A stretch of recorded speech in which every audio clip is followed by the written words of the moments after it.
Hello, everybody. Marcus here. My voice is getting better slowly. It's been just over 2 weeks. But my voice is getting better.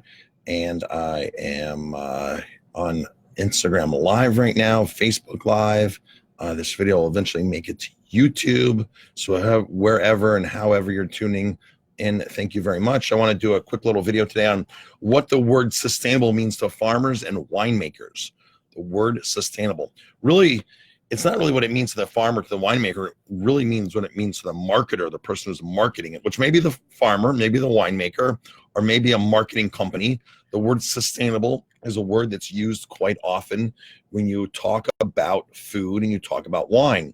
I taste wine constantly with wine reps coming in, and I'm always hearing how this wine is sustainable. That wine is sustainable. And I often ask, well, what qualifies this as sustainable? And the reason I've done this all along, because I found out that in the beginning of my cooking career that people just lie or mislead about their product. People are famous, companies are famous for misleading you. And the first time that I experienced this whole food fraud thing was back as a young chef in the late 90s. And I would hear other chefs brag about how they're lying to guests and misleading guests so they can charge for things they're not serving. So I was always wary about when I hear these words: sustainable, wild caught, grass fed, things like that, especially when it comes to salmon and beef, wild salmon and grass fed beef. So I was in a wine event one time. This was like 8 years ago. I've told this story quite often. There's a wine label out there called Screaming Eagle. And Screaming Eagle makes this very expensive $1,000 bottle of wine. And it's not that easy to get. There's this whole allure around it. But Screaming Eagle also makes other wines. They have another label, and it's not the same as it's in the bottle of Screaming Eagle, but a lot of winemakers do this. They have second labels where they can sell more affordable wines so they can create some cash flow, or because they have leftover grapes that aren't going into the big boy wine, so they want to make a separate brand or second project. And some companies actually do it to spin these off. Some companies have done this very successfully, where they've created a separate brand and spun it off and sold it for big bucks and still kept their core brand. So Screaming Eagle has a second label. I don't even remember the name of it, but I was talking to the winemaker at a wine event in New York City. It's a very amazing wine event. And we're talking, the wine's like $700 a case. It's not cheap. It's like $700 a case. It's a California wine. And he's like, yeah, this is our Screaming Eagle second label and this and that. He's going through it. And he says to me, he goes, it's sustainable. I said, oh, great, sustainable. That's perfect.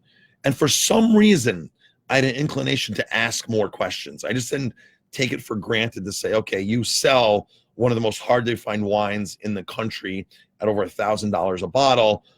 You're the authority. I'm going to believe you. For some reason, I said to myself, I need to ask this guy more questions. I'm like, so tell me what you do in the vineyard. Tell me what you're doing to classify this as sustainable.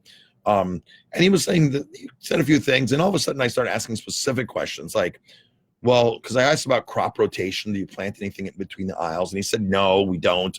Which first light spun. I'm like, okay, that seems odd, because a lot of sustainability is about crop rotating, planting other things in. You don't need to be certified organic to that. You just need to be conscious and say, yeah, we need to grow broccoli in between the grapevines or something, because it adds something to the soil and this and that. And so I asked for the question, and I said to him, what do you do for weed control? Like, I'm thinking, like, here's this $1,000 bottle of wine, and here's wines that cost, $700, $800 a case wholesale, that they have like goats roaming through the vineyards and stuff like that, and sheep like weeding away. And I'm like, well, how do you guys do weed control? He looks at me, he goes, we spray Roundup. I said, you what? You spray Roundup? He goes, yeah, we spray Roundup. I said, but that's not sustainable. He goes, yes, it is. I said, how do you consider Roundup, glyphosate, a sustainable practice? He looks at me, he goes, because we could never afford to pay people to weed. So this is this way that makes our business sustainable. So folks, the word sustainable can mean many different things to people.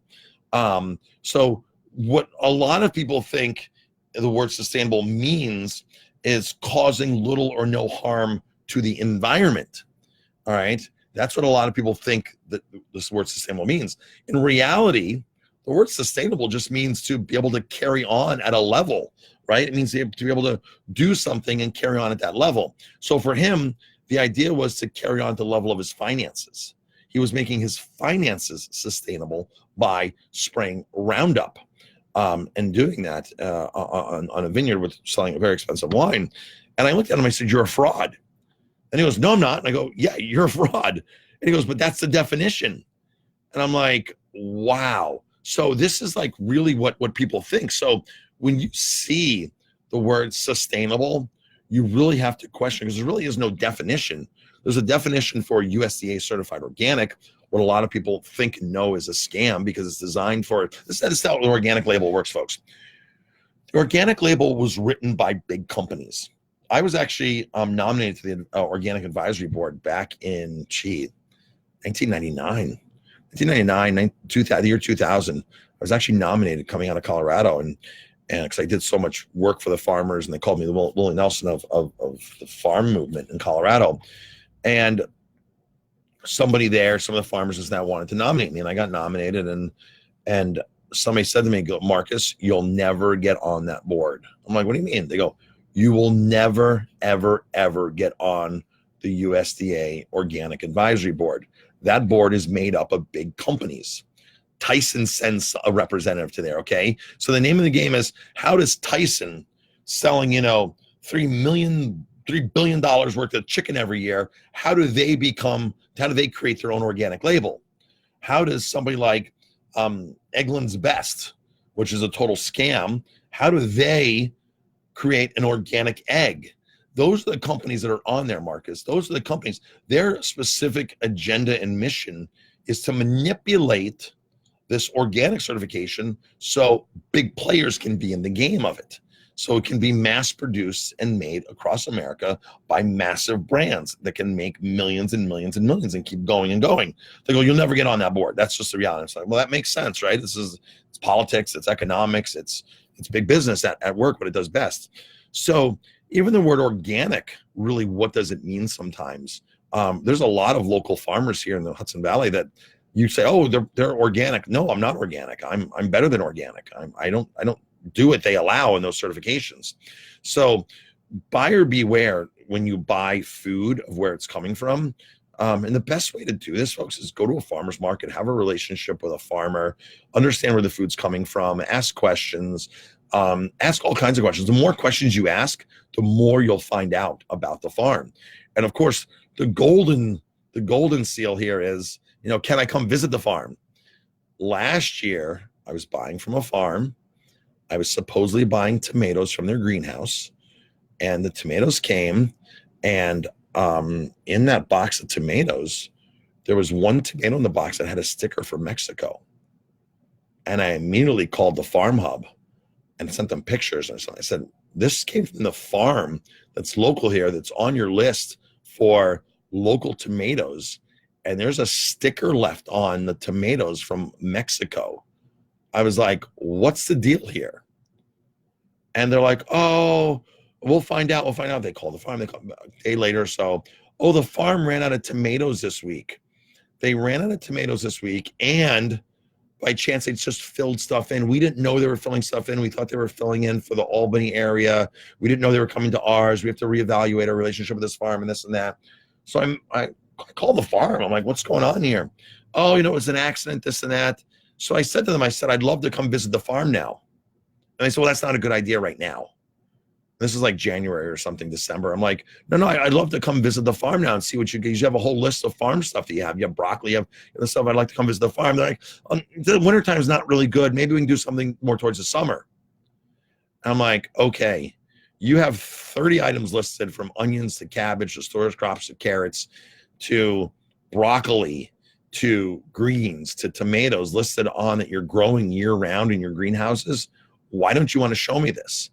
And I have bought very, very, very few things from that particular farm. Again, things that I know specifically that they're growing themselves, but I can't trust them, so I don't look to them. They used to be my first choice to go to get stuff. Now they're my last choice to get stuff. They're still a local business, still a local farm, and they might be outsourcing, but there are better farms in the area. I'd still rather buy from them than support this massive big company that doesn't care anything about local farms. So it's kind of like a catch 2020.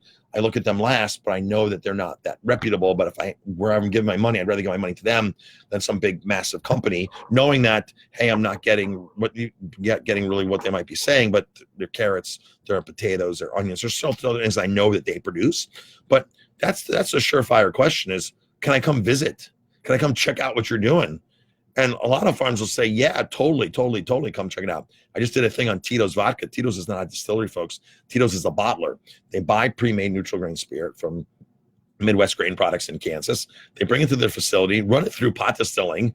So Tito's does not give tours because they'd have no mashers, they have no fermenters, and they have no grain sitting there. The three things you need to make vodka are not present in that facility. So if you went on a tour there, you kind of wonder, like, where is the rest of the distillery? Well, tractor trailer loads of neutral grain spirit are coming in already made, clear, flavorless, odorless spirits, and being pumped through the distiller and being called vodka, America's best #1 vodka. So that's the surefire way, folks. If you want to see what's going on and you really care about what you eat and what you're buying, and you have choices, say, let me come visit. Let me come take a look at this. Let me come see.